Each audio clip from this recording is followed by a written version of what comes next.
Girls who make the rockin' world go round.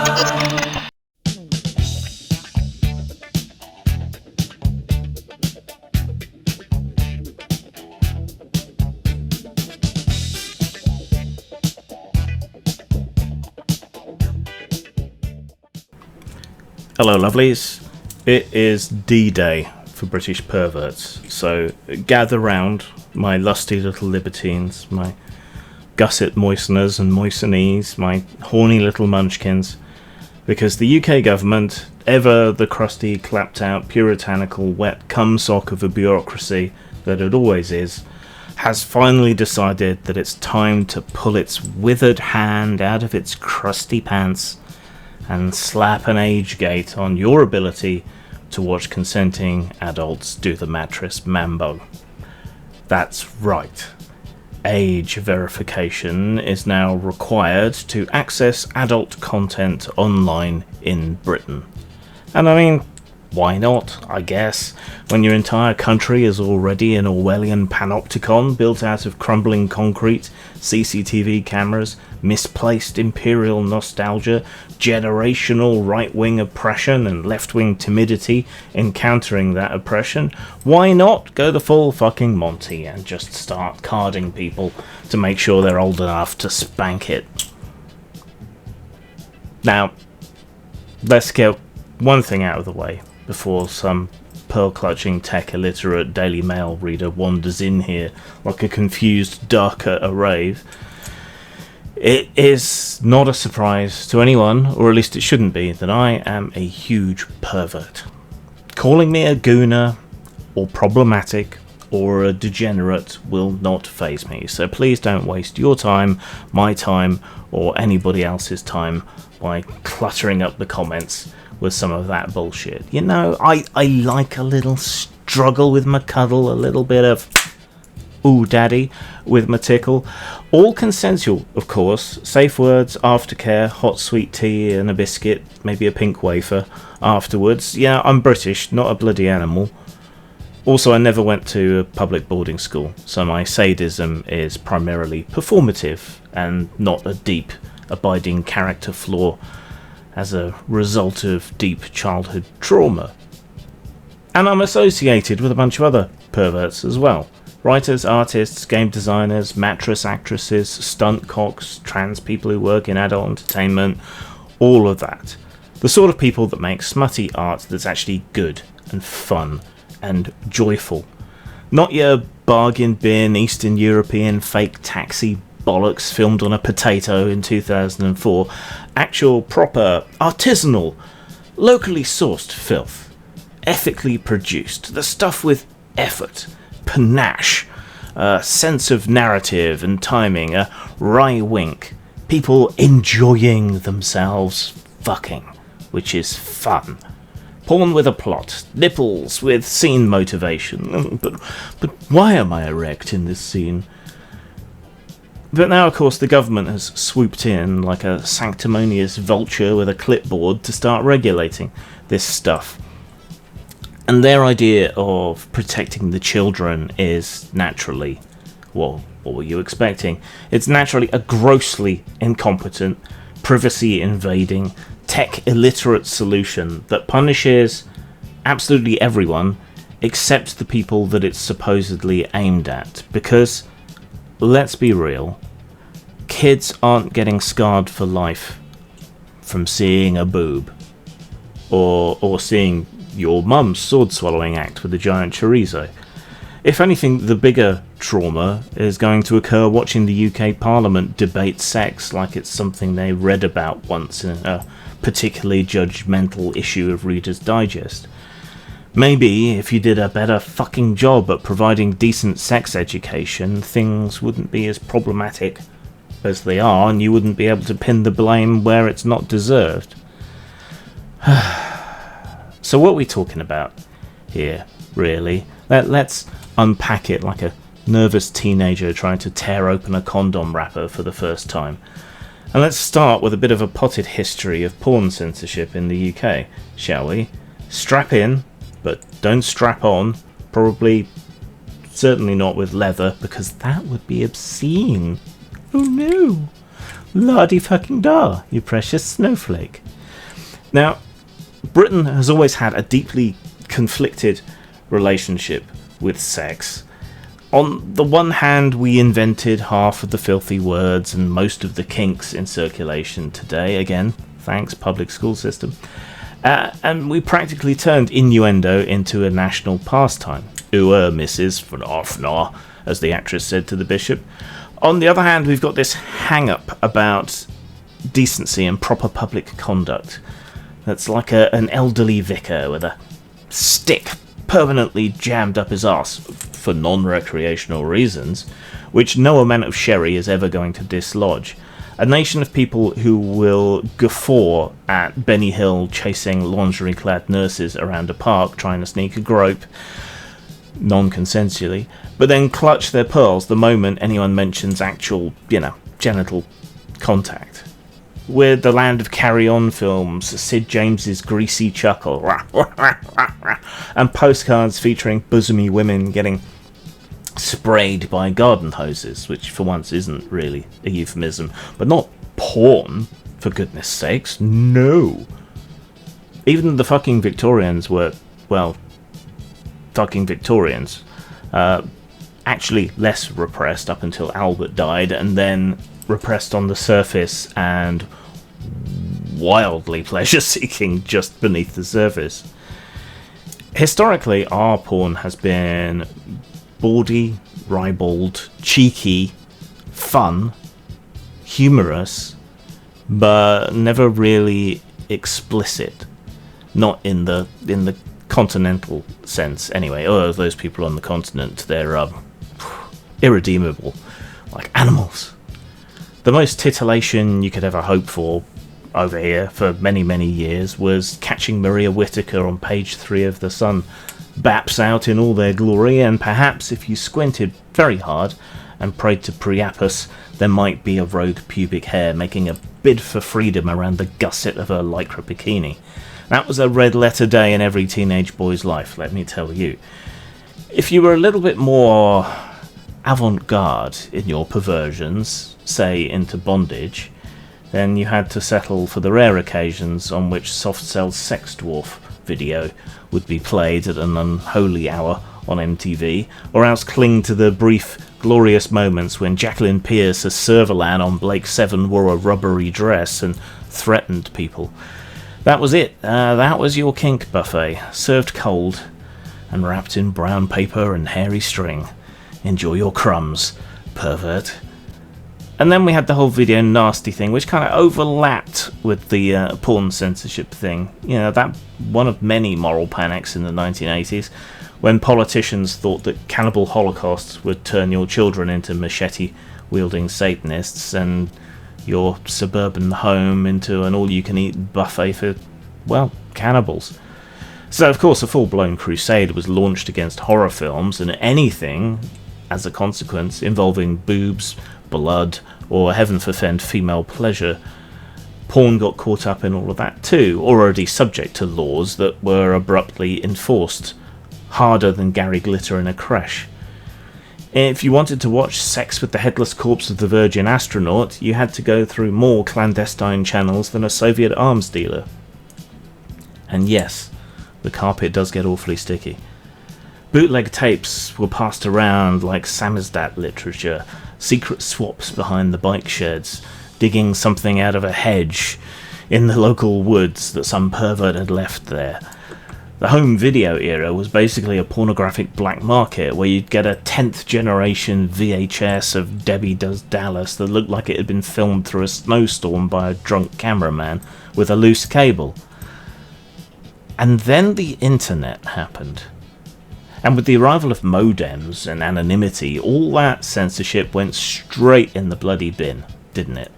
Suddenly you didn't need to bribe a dodgy bloke down the pub for a tattered copy of Razzle. You didn't need to hope that Channel 4 would risk showing a nipple sometime after midnight. No, now you could just type in big titty goth girls covered in Marmite and get immediate results in full HD with multiple camera angles and bonus behind the scenes interviews. If you were feeling fancy and wanted a classy wank using a lace doily, Whatever you wanted, it was there. All the things that censors fought so hard to control, and boom, completely redundant fucking effort, outpaced by technology like a snail on the tracks as a bullet train approaches. No more impounding crates of imported jazz mags at customs, no more hiding behind the Obscene Publications Act from, 1959, written by men who thought ankles were a little bit too erotic. The whole repressive churchy edifice just collapsed under a tidal wave of sheer public wankery. This is also when, incidentally, women's consumption of smut began to skyrocket as well. The anonymity that the internet afforded was even more important to them. The state's idea of protecting morality was never going to win against one-handed internet browsing and limitless bandwidth. And yet, here we are again. The ghost of Mary Whitehouse has apparently possessed some Westminster wonk, and they're trying to stuff that pervy genie back in the bottle with age verification. And it's not just the capital C conservatives anymore, it's the small c conservatives on the ostensible left too. It's the sex-negative feminists, the nanny staters. They might use different rhetoric to that you find on the right, but the effect is the same, and what they condemn is the same. It's just absurd. It's hopefully doomed or bypassed, but it's also a very British combination of paternalism, ignorance, small c conservatism, and tech illiteracy that makes you want to scream into someone's soft, damp thighs. So age verification is the thing that they've settled on, the solution to everything. And what a brilliant fucking idea. Let's just force everyone to hand over our government-valid ID or credit card information to quasi-random third-party websites based in other countries with different laws that host porn or host ID services. I mean, what could possibly go wrong? It's not like British institutions and companies have a storied history of leaking personal data the way your mum leaks cum after a dogging session, right? Honestly, the level of trust that they are demanding is fucking hilarious. Hello, sir. In order to see a young lady's babs, we'll need your passport, blood type, and your nan's maiden name. Everything a Russian hacker might need to set up a bank account or take out a payday loan in your name. Well, certainly, strange website with hidden registration of ownership. That sounds perfectly reasonable. It's like being asked for 3 forms of ID to enter a wank booth at a fun fair, only for them to sell your jizz to whatever shell company owns 23andMe these days. And don't even get me started on the vendors providing this verification service. Who are these shadowy data goblins collecting your sensitive data? You don't necessarily know. And what's to stop them selling your data? Nothing, particularly if they go bankrupt, in which point all that data is just an asset to pay off their investors. What's to stop them cross-referencing it? I mean, that already happens with social media, even when you're quasi-anonymous or take steps to protect your identity. They still figure out who you are and what you like, with spooky accuracy a lot of the time. What's to stop them handing that data to the government? Even less than is there to stop private companies doing it. There's less oversight here than there is in an OnlyFans DM history, and, they ban edgy keywords. So I hear. For all we know, some of them are operating out of a shed in Slough, printing off photocopies of your driver's license to sell to Nigerian princes on the dark web. This isn't about child protection. It's never about child protection. Just look at the Epping riots, which were topical when this video was first recorded. Racists using "protect our women and kids" as a rallying cry, while being a demographic full of wife beaters and as rife with nonces as your mum's thatch is with crabs. No, this is about control. It's about being seen to do something because it plays well in the press and with the ignorant, salt-of-the-earth people. Morons. It's performative morality. It is virtue signalling. Got so worked up I needed a drink. It's like banning talc because someone somewhere might be using it to get in and out of a PVC bodysuit. And if you use talc because your thighs chafe, tough shit. And let's not pretend this will have any real meaningful impact on kids seeing porn. They are tech-savvy little gremlins, born with YouTube in one hand and VPN tutorials in the other. You think a teenager who can jailbreak a PlayStation is going to be stymied by some piss-poor age gate? Bitch please. They'll torrent it. They'll WhatsApp it. They'll use proxies and VPNs. They'll go looking and they will find the dark corners of the internet where the porn is both more intense and unregulated. They'll find free sites full of malware and viruses just waiting to exploit them. Fake sites using age verification to harvest people's personal data. So congratulations, Britain, and a lot of US states as well, as it happens. You've pushed curious kids straight into the arms of the weirdest, darkest, nastiest, least ethical parts of the dark web. So I hope you like explaining what VOR is at the next parent-teacher conference. So now we come to the real victims here.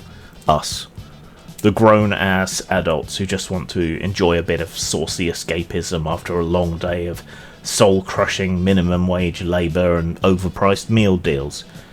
You're telling me that I have to hand over my government ID just so I can rid myself of an excess of testicular custard or get off to some mildly saucy Victorian roleplay with extra corset tension? That's a violation of basic dignity. Imagine the paper trail. Imagine if your data leaks and suddenly your insurance provider or a potential employer knows that you've got a thing for being dommed by managers in pencil skirts. Congratulations, Dave. Your premium's gone up because you watched someone get spanked with a thesaurus. And you think this won't be used against people? We're heading towards a future where your wank history might cost you a job as easily as your bank history. I'm sorry, Mr. Thompson, we were going to hire you, but our HR AI flagged your IP address as being associated with Tentacle Girl Gets Stuck in Vending Machine. We don't think you're quite a cultural fit to work for Selector Vending Machines in light of this revelation. And once they've normalised ID verification for porn, what's next? Erotic literature? Got to show ID to read Big Schlonged Dark Elves, Volume 27? Age gates on adult-themed computer games? Already subjected to fiscal censorship by Visa and MasterCard? Sorry mate, you need a retinal scan to play Lovely Jubblies, and we'll need a sample of DNA before you can log into the adult section of Drive-Thru RPG and buy any tabletopless material. What about fanfic? We're going to get raided by the morality police for reading Harry Potter and the Soggy Biscuit. Imagine the awkwardness of customs officials confiscating your Kindle because they think spicy means terrorism, apparently.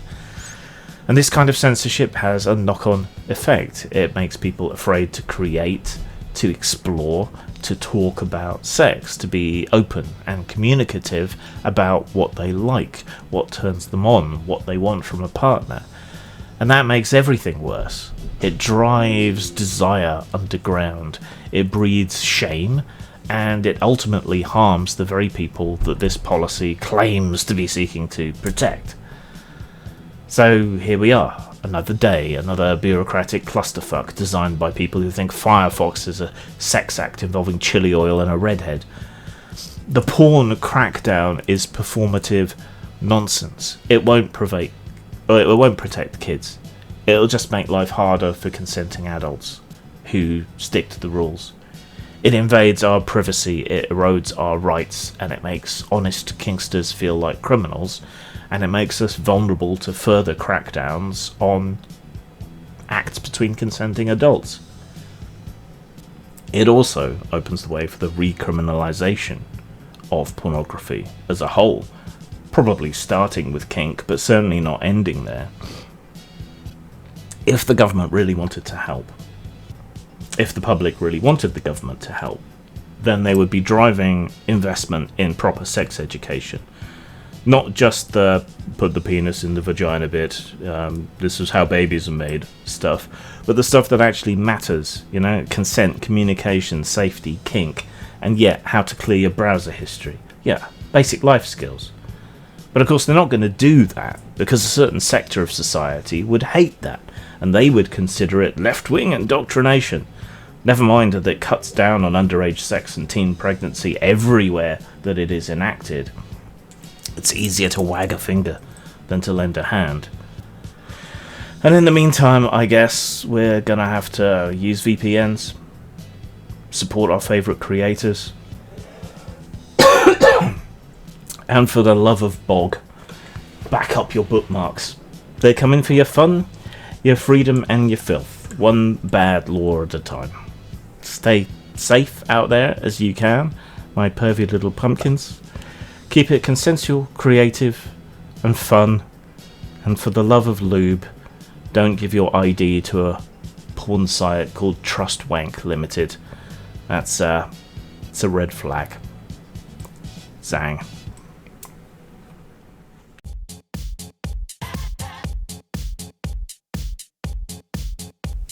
I have a woefully undersubscribed subreddit, so please do me a favour, if you're a Redditor, head on over to r/postmortem studios and talk about anything related to any of my shenanigans.